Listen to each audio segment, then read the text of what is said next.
this week's episode of Coyote Nation TV, learn how to keep your belongings safe, get caught up on the recent YouTube drama, and get a look into this weekend's weather. Today's Thursday, May 23rd, and Coyote Nation TV Live starts now.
Good morning, Coyotes. I'm Gabby Cardin.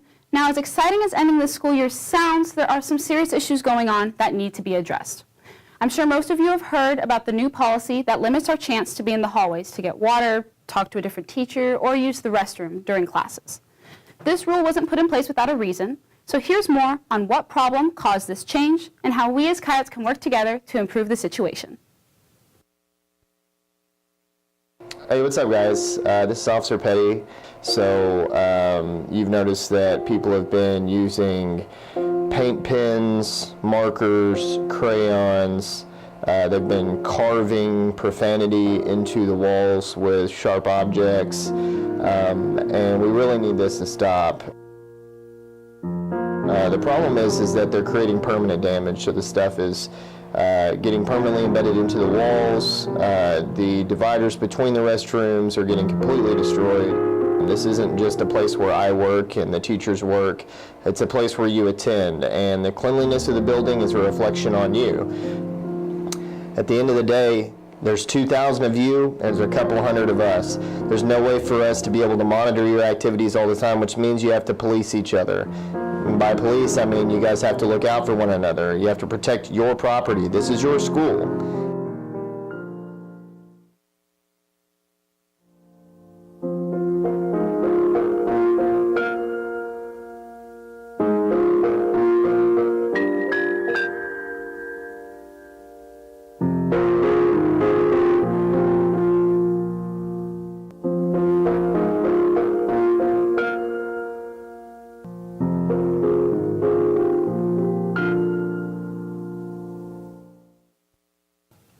Luckily, some different problems related to school safety have been improving. For example, on-campus stealing. CNTV's Sahana Patel tells us how students have been affected by this and what led to the decrease in school theft. 1 minute doesn't seem like a long time to walk away from your stuff, but that's enough time for someone to take your phone, wallet, or even homework. In the past 3 years, campus theft has decreased due to the no tolerance policy. The policy imposes strict punishment on students who break certain laws, such as stealing. I think that has a lot to do with our hard stance, no tolerance policy against some of the crimes that happen in the school, the prosecution of thefts in the school, and then all the support from the teachers and the admin doing their part to make sure that the kids are protecting their items and reporting them stolen when they are stolen. But that doesn't mean theft has completely disappeared. I've had like scripts stolen and like coffee mugs and like a jacket. I've had stuff stolen from like the black box in the theater room and stuff and like the lunchroom. And I mean, yeah, they're valuable to me. My iPhone was stolen in the dance locker room. According to student reports, many items were not locked up when they were reported stolen. Majority of the thefts happen in unsecured lockers within locker rooms. Students and administrators have a simple fix to prevent stealing. Unfortunately, the majority of the kids who have stuff stolen aren't actually bringing their own locks to lock them. And so bring your locks, lock your stuff, don't leave it sitting out, and it can't get stolen. Like, keep an eye on your stuff and don't leave things lying around like I do. If you can't prevent the theft, then the process to reporting a theft is simple. So if a student wants to report an item stolen, they can just come and find me. If I'm not in my office, they can go to any of the administrators, any of the offices, and they have radios, and they can radio me. And then I'll talk to that student and work with them on an individual basis to find out where it was stolen, what was stolen, and we'll do our best to get it back. So remember to keep track of your items and lock your lockers to prevent your items from being stolen. I'm Sahana Patel with Coyote Nation TV. Hopefully y'all can avoid having valuables stolen from moving forward, but now let's go on to some bigger topics going on in our world today. In this WGO, from Seeing TV's Brianna Flores. Hey Coyotes, I'm Brianna Flores, and even though the school year is ending, our current events do not. So, let's get into our WGO.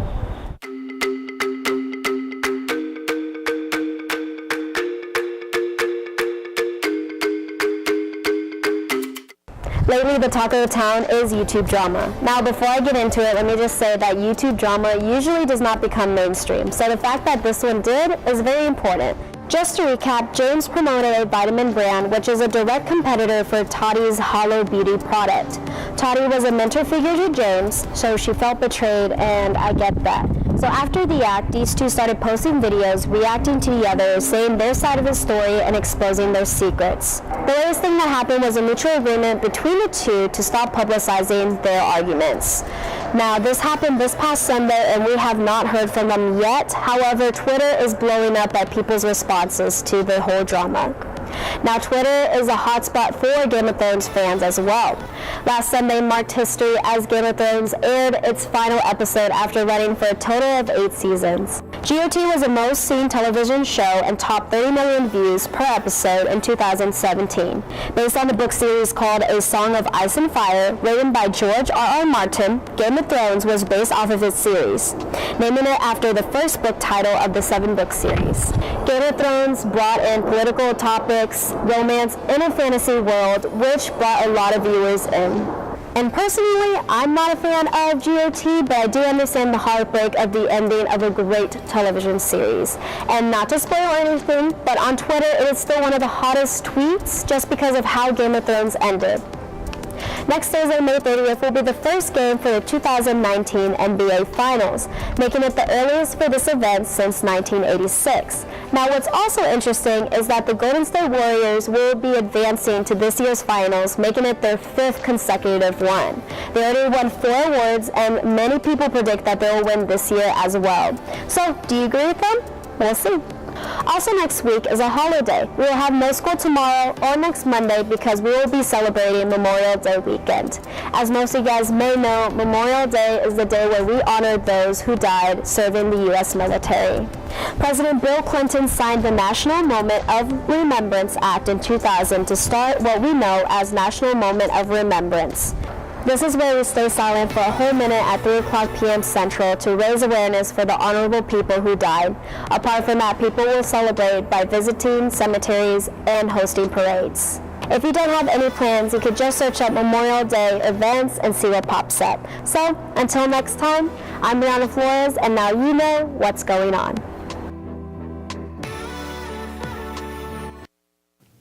For our NBA fans, I know that a good ticket to any of those games can cost a pretty penny. But imagine if you had more than enough cash to cover a ticket. Would y'all go to a sporting event, buy some cars, or do something else? Some of you answered this question in this edition of Coyote Crossing.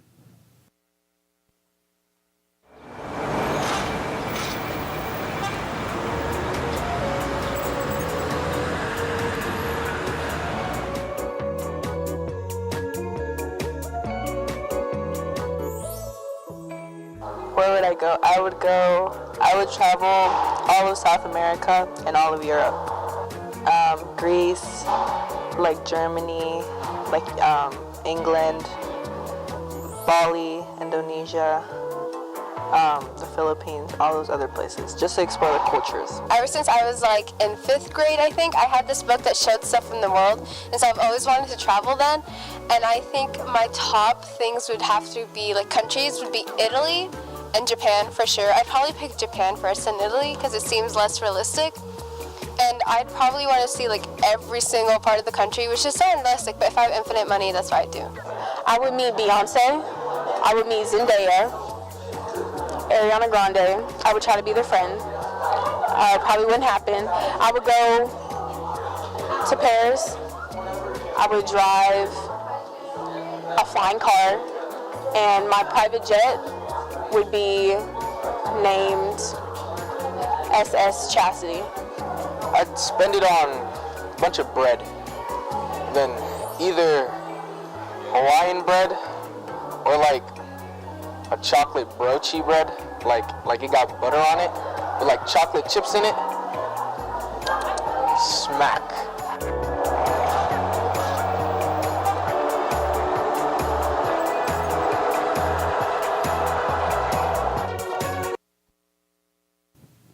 Some of those responses were pretty interesting, and I know that with summer coming up, we all wish we had that type of money.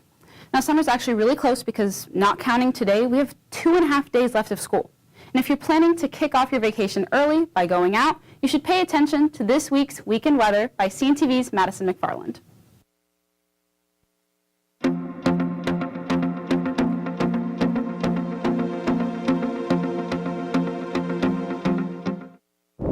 Hey Coyotes, I'm Madison McFarland here with your weekend weather. Today it is partly cloudy with a high of 88, but the clouds are going to clear up just by tonight. And then tomorrow we will also see a high of 86 with some more clouds. The clouds will clear up by the night as well. This weekend we will see clouds in the morning with a high of 88 on Saturday and a high of 89 on Sunday, but the clouds will clear up, so you will see some sun on the weekend. I hope you guys enjoy this last break before summertime. Have a good weekend, Coyotes. Now, just a little cloudy shouldn't mess up your plans, but let's cross our fingers that the weather is perfect for graduation at the end of next week. Speaking of, I'd like to congratulate the class of 2019 for nearly reaching the end of their high school journey. Enjoy the weekend, Coyotes, and we'll see you next week for our last show of this school year. I'm Gabby Cardin, and you stay classy, Coyotes.